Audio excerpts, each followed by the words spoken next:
Master minds commerce చదవాలనుకునే 10th inter విద్యార్థుల తొలి ఎంపిక. అండ్ నేను ఒక వ్యక్తి గురించి మాట్లాడాలి మీ ముందుకు వచ్చి.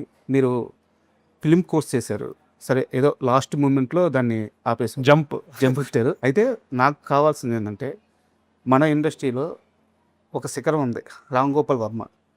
ఆ ఫిలిం కోర్స్లో మీరు అన్ని సంవత్సరాలు నేర్చుకోలేనిది ఈయన సినిమాల్లో టక్కున ఒక సీన్లో చూసి పట్టుకున్నది, ఏదన్నా ఒక చిన్న లెసన్ కానీ మూమెంట్ కానీ, ఇది పుస్తకాల్లో చెప్పేది కాదు, వర్మ మాత్రమే చేయగలే మ్యాజిక్ కానీ మీకు అనిపించిన ఒక షార్ట్ కానీ ఒక ఐడియా కానీ ఏమన్నా ఉందా? సత్య ఫిలిం అండి.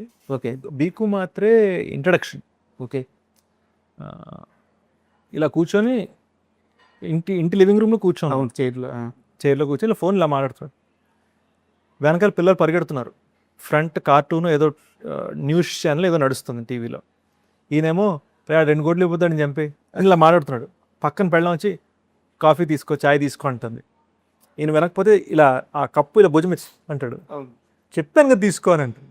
అంటే ఈ గ్యాంగ్స్టర్ ఒక్క షాట్లో ఈ గ్యాంగ్స్టర్ ఒకడిని రే నువ్వు నాకు 2 కోట్లు ఇవ్వకపోతే నేను చంపేస్తాను రా అని ఇక్కడ థ్రెటన్ చేస్తున్నాడు. పిల్లలు ఆడుకుంటాడు, రే జాగ్రత్త రే పడిపోతాను, అక్కడ వాళ్ళని చూసుకుంటున్నాడు, పెళ్ళంతో సరసం. ఇవన్నీ 1 షాట్లో చూపించారు. Super observation. అండ్ మీకు తెలుసా లేదో, వర్మ సత్య సినిమా గురించి చెప్పింది ఇదే. అంటే మాఫియా అనేవాళ్ళు ఎలా ఉంటారు అనేది నా సినిమా కాదు, మాఫియా అనేవాళ్ళు మనలాగే ఉంటే ఏంటి అనేది సత్య అని మా ఇంటర్వ్యూలోనే 5 ఇంటర్వ్యూలోనే వర్మ గారు చెప్పింది. That was a big learning for me Satya film. అండ్ మళ్ళీ డెకాట్ విషయానికి వస్తే, యాక్చువల్గా సినిమాలో అనురాగ్ కశ్యప్ గారిది చాలా ఇంపార్టెంట్ రోల్. బట్ ఓపెన్గా స్టేట్మెంట్ ఇవ్వచ్చేమో, ఇండియన్ సినిమాలోనే ఒక అద్భుతమైన స్క్రీన్ ప్లే రైటర్ అయినా అండ్ డైరెక్టర్ కూడా. బట్ ఆయన స్క్రీన్ ప్లేలో మ్యాజిక్ ఉంటుంది. అండ్ ఈ మూవీలో నటించేటప్పుడు ఆయన ఈ కథ విన్నాక, ఈ స్క్రీన్ ప్లే విన్నాక, సినిమా షూటింగ్లో కానీ లేదా సినిమా షూట్ ముందు కానీ, రిలీజ్ అవ్వకముందే మీకు ఇచ్చిన కాంప్లిమెంట్ ఏంటి?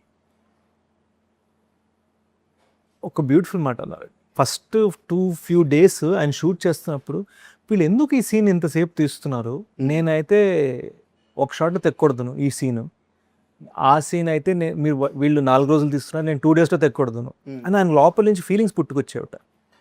డబ్బింగ్ అప్పుడు ఆయన ఎడిట్ చూసేసరికి అమ్మ ఇలా తీసారా దీన్ని అని చాలా హ్యాపీ ఫీల్ అయ్యారు.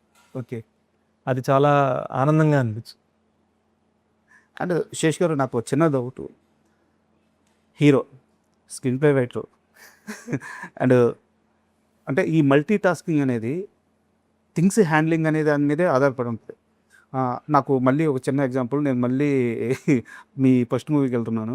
దాంట్లో మీకు ఫ్యూచర్ తెలుస్తుందని చెప్పడానికి చాలా చేయొచ్చు, బట్ అక్కడ బడ్జెట్ కంట్రోల్ ఉంటుంది. మీకు ఒక టేప్ రికార్డర్ దగ్గర తీసుకెళ్ళి హీరోయిన్ని ఏదో పాట, నాగార్జున గారి పాట చెప్తారు, కానీ అటు మార్చంగానే నాగార్జున గారి పాట ప్లే అవుతుంది అనమాట. సింపుల్గా మీకున్న సోర్సెస్లో సినిమా మొత్తానికి అద్భుతమైన సీన్ చెప్పడం, అంటే మీ ఎర్లీ స్టేజ్లోనే ఆ థింగ్స్ హ్యాండిలింగ్ చేయడం అనేది మీకు అలవాటు అయిపోయింది. అంటే necessity is the mother of invention, English సామెత కదా.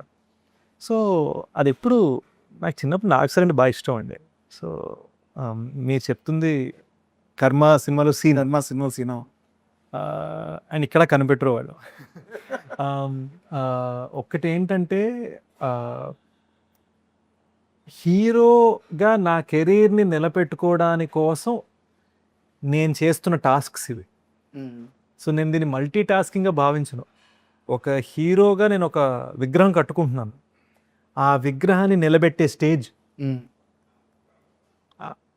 ఆ స్టేజ్, ఆ ప్లాట్ఫామ్ అన్నది ఈ మల్టీ టాస్కింగ్. అక్కడి నుంచి, అంటే మీరు చెప్పిన ఆ స్టేజ్ నుంచి ఈరోజు ఒక లగ్జరీ వచ్చింది మీకు సినిమా మేకింగ్లో. శేష్ అడిగినంత బడ్జెట్ ఇవ్వచ్చు, కళ్ళు మూసుకొని ఇవ్వచ్చు, శేషుని కళ్ళు మూసుకొని నమ్మవచ్చు, అది ఒక లగ్జరీ అనుకోవచ్చు. సో అక్కడి నుంచి ఇక్కడ దాకా ప్రయాణం ఏమనిపిస్తుంది? డెకాయిట్ మీకు ఇచ్చిన ఆ కాన్ఫిడెన్స్ ఏంటి? టేక్ డెకాయిట్ 65 crores మనం within 1 week OTT and box office ద్వారా ప్రొడ్యూసర్ని సేఫ్ చేయగలము, కొన్న వాళ్ళందరినీ ఆర్థికంగా సేఫ్ చేయగలము అన్న కాన్ఫిడెన్స్ అది చాలా గొప్ప విషయం. నాకు తెలిసి చాలామంది దాన్ని హ్యూజ్ పిఆర్ బ్లాస్ట్గా చేద్దును, నాకు అది చేయడం రాదు. ఎందుకంటే నేను ఎక్కువ దాని మీదే వెళ్ళానంటే క్రియేటివిటీని వదులుకుంటున్నాను అన్న ఫీలింగ్ వస్తుంది. నా ఉద్దేశం అది కాదు. కానీ నేను ఎప్పుడు ప్రొడ్యూసర్స్ యాక్టర్ని, సార్ ఎందుకంటే నేను నా ఫస్ట్ 2 ఫిల్మ్స్ నేను ప్రొడ్యూస్ చేసుకొని మార్నింగ్ షో నుంచి మ్యాట్నీ షో లోపల అయ్యేలోపు నా సినిమాని తీసేయడం జరిగింది. సో పోస్టర్ ఖర్చులు కూడా రాకపోవడం అంటే ఏంటో నాకు తెలుసు. So I'm a producer first నా మైండ్లో వీటన్నిటికలా ఉంది. సో ప్రొడ్యూసర్ని సేవ్ చేయటం నాకు ఎంత ముఖ్యం అనేది ఒక బ్యూటిఫుల్ కాన్ఫిడెన్స్ ఇచ్చింది circuit. At the same time నా సినిమా వరకు ఎన్ని రోజులు తీసాము అనే దానికన్నా పర్ డే కాస్ట్ ఎంత అనేది నేను చాలా జాగ్రత్తగా చూసుకుంటాను సార్. సో 149 days సినిమా చేసిన యూజువల్గా మిడ్ బడ్జెట్ సినిమా అంటే 25 లక్షలు 30 లక్షలు పర్ డే అయిపోతుంది. మంది 10-12లో